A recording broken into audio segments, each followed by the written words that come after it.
Have you heard of the book Sophie's Choice? It is set during the Second World War. The character Sophie has a very difficult choice in it. One of her two children will be gassed, and she has to pick which one. The term Sophie's Choice has come to be used to describe such situations when you have to make an extremely difficult decision and when one outcome is not better than the other. Why are we talking about Sophie's Choice tonight? To fully comprehend Pakistan's predicament. Pakistan faces a similar choice as we speak. Should the government save lives or save the country?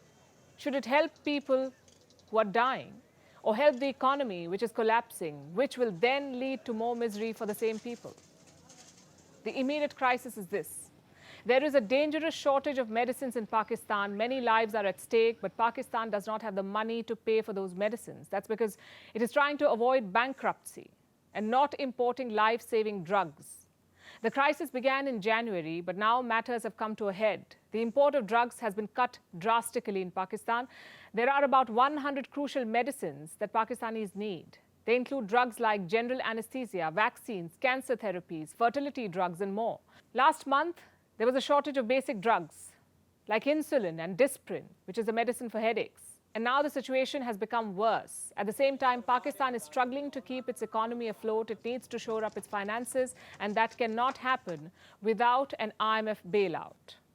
That's one part of the problem. Here's the second part. Islamabad is caught in a dispute with the pharma industry. The industry wants to jack up prices of drugs by at least 38%. And they have good reason to ask for this, a 38% price hike. Their first problem is inflation. Prices of raw materials have gone up significantly, so prices of drugs have to be adjusted accordingly. Their second problem is the Pakistani rupee's value. It continues to fall. Today, $1 is worth around 284 Pakistani rupees. That's very bad news for Pakistan's pharma industry. It depends heavily on imports. It gets most of its raw materials from outside. 95% of the raw materials used in medicines in Pakistan are imported from countries like India and China. So when the Pakistani rupee falls, these imports become more expensive.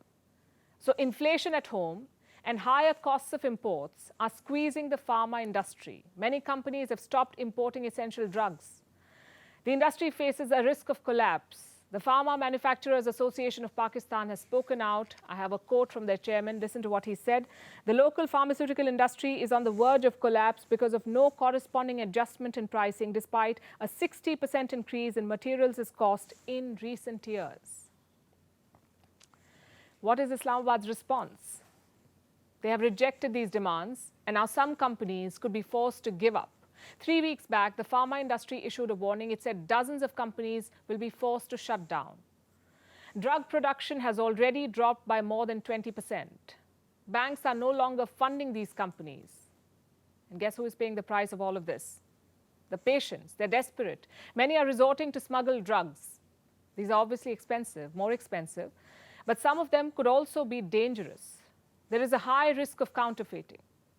And there's a large number of people who cannot afford to buy from the black market. What happens to them?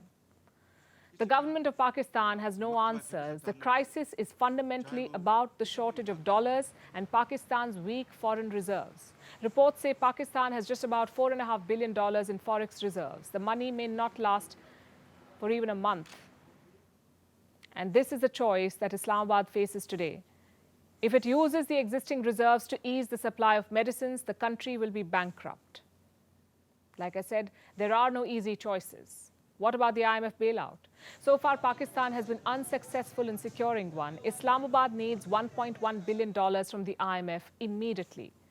But it's not been able to prove its creditworthiness. Also, there's no telling where the money will end up, even if Pakistan gets it. So as the wait continues, the lives of tens of thousands of patients hangs in the balance.